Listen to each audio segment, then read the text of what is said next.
guys, Adam with Equip to Endure, out today hiking with my good buddy Robert Oliver, and we're going to test out this new ILBE, little Marine Corps action right here. And you know, I've had this bag for a while now, and I've been getting a lot of requests to test out some different gear. So I thought the best way was actually to pack this up in a bug out bag, go out for a couple weekends, bring you guys along, and see how it did. Thus far, biggest challenge I had with this bag is actually adjusting it from Robbie's size to my size. There's about a foot difference there. But once we got that squared away, very comfortable, great amount of padding. Right now it weighs about 55, 60 pounds, which is way too much than I would normally try to do on a hike like this. But you know what? I wanted to go ahead and press the envelope. These things are actually rated for about 120 pounds. So we'll go over that real quick. We're gonna head off to camp real quick. I'd like you guys to come along with me. We'll see you there.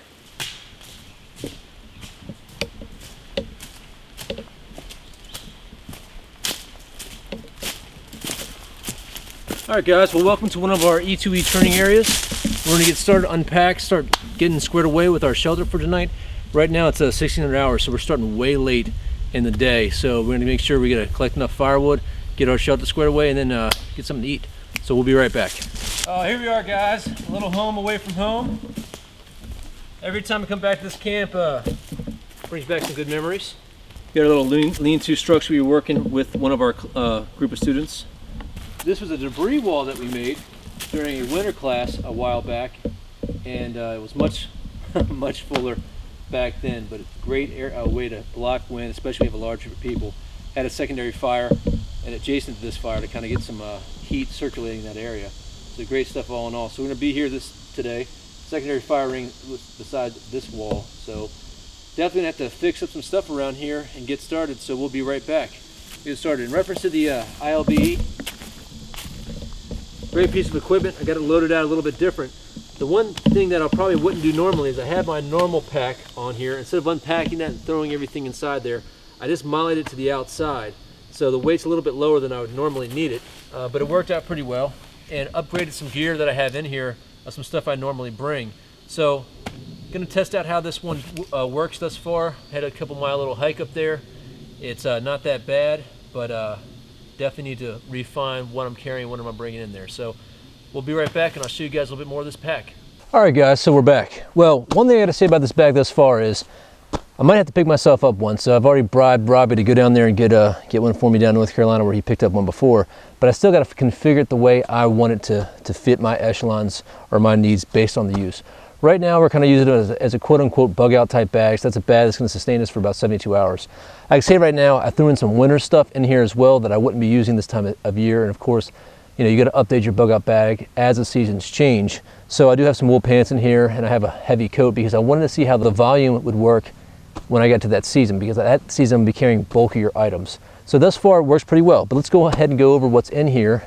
The first thing I gotta say is if you haven't seen my Sabercat video, the Sabercat's got everything it has in it normally, except I took off my canteen and put it on the side of this because I couldn't get this on with the belt. I had to actually put the belt inside the Velcro area here. I did keep the suspenders on here just in case I want to use it around camp or go on a hike a little bit later tonight or tomorrow. But so this Sabercat, I definitely wouldn't carry that way normally once I set this bag up. But like what I said before, this isn't my bag, so I got to slowly incorporate my system and my style into working that. So if you guys haven't checked out that video, you can check out that video here. And this bag has gone through a lot of modifications and changes and equipment updates. And then make sure to come back and finish this one up. All right, so the first thing I want to talk about is a piece of equipment that I'm carrying with this kit.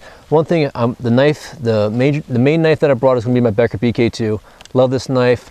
Got a great convex razor edge on this bad boy.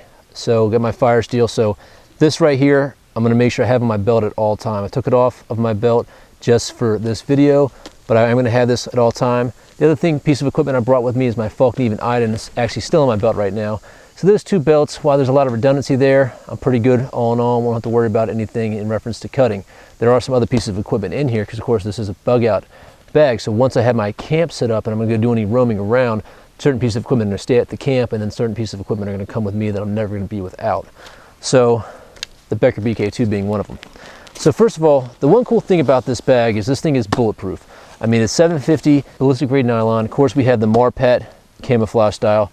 In reference to camouflage bags, I like to mix it up a little bit. As you guys can see, I got a little Flectar on here. I threw on some OD, you know, so it breaks up just the same Marpat pattern. But the really cool thing is you have all these pieces of cordage with these rubber coatings, so you can grab them pretty easy, open up all these zippers to get all your stuff. Now this top pouch right here actually comes off. If you want to remove it, you can remove that. That way if you want to leave that piece of equipment or whatever's in here for your partner. Of course, I got Robbie with me. He's building his shelter in the background. You can do that. So in here I just threw some items that I probably would need pretty quickly. This being a knit hat. Now this is a wind stopper hat. It's got Gore-Tex on the inside. So these things are windproof, very, very warm. I use these all the time. I have 2 or 3 of these. Great knit caps. Also I threw in here, since we're gonna be out here by ourselves and we're kind of far away from civilization, this is one of the Adventure Medical Kit's weekenders. So this actually has enough equipment in here for 1 to 6 people for up to 7 days, you know, for an emergency type situation. So we'll have a separate review on this at a later date. But this is basically the main first aid kit that we're going to be using. This is something substantial because, you know, we're going to be out here by ourselves. Of course, I got my favorite pillow and my knee pads. I'm actually, like I said before, everything in my kit has multiple purposes. These, of course, you know, if I'm doing bushcrafting type things, use these all the time. This is actually a second pair that I've gone through within about 2 years. So love them, get them, lightweight, multiple purpose, like I said before. When it's bedtime, these will come off my knees and they'll be behind my head as my pillow. The other thing I threw in here, first aid related, is a trauma pack. So we'll probably show the contents of this on another video, but great little piece of equipment. All right, so let's go ahead and unpack the pack. Unpack the pack, I love it. And see what we have on the interior. Now the cool thing about this bag, you can go in from the top or you can go in from the sides. There's actually the side zippers through here. Now, with all the straps and molly, sometimes it'd be a little bit difficult navigating through this bag, but once you get used to it, you have no issue. And also there's dividers in here that you can use if you so need to. The first thing I have in here is just the Gore-Tex cover, sleeping bag cover.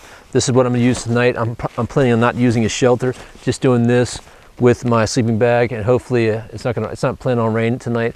I might even sleep under this lean-to if there's going to be any brush once I throw some nice leaves or some pine needles or something on there to make it a little bit more waterproof. So just roll it up, no big deal, lightweight Gore-Tex cover. This is actually our food. It's all freeze-dried food, so this will last us for a pretty good amount of time. Well, this will last me for a pretty good amount of time, but I'm going to share with Robbie. I'm going to be a nice guy today. But we'll be doing some reviews on some Mountain House meals and some Coleman meals. Freeze-dried stuff lasts forever. It's very lightweight. All you have to do is add water. My Snug Pack Softy Elite 2, great sleeping bag. You know, I think its comfort level is down to 36 degrees, but you throw in some wool clothing, some heavy stuff that I have in here, I think it can go down a little bit lower, especially if you're using a Gore-Tex bib. You don't have to worry about the water or anything like that. So I threw this in here as well. I did go ahead and throw an Eno double nest hammock. You know, one thing about this is even if we are bringing food that something can smell, I could use this as a bear bag and, you know, kind of hoist it up top where nobody can get it. But also, you know, lounging around in the woods, I know, lightweight, weighs about 1.5 pounds, so no reason I should have thrown it in here. The other two items I have in here is my 511 5-in-1 jacket fleece combo, and also my wool pants that you guys have seen all the time. So that's pretty much it on the interior of the bag.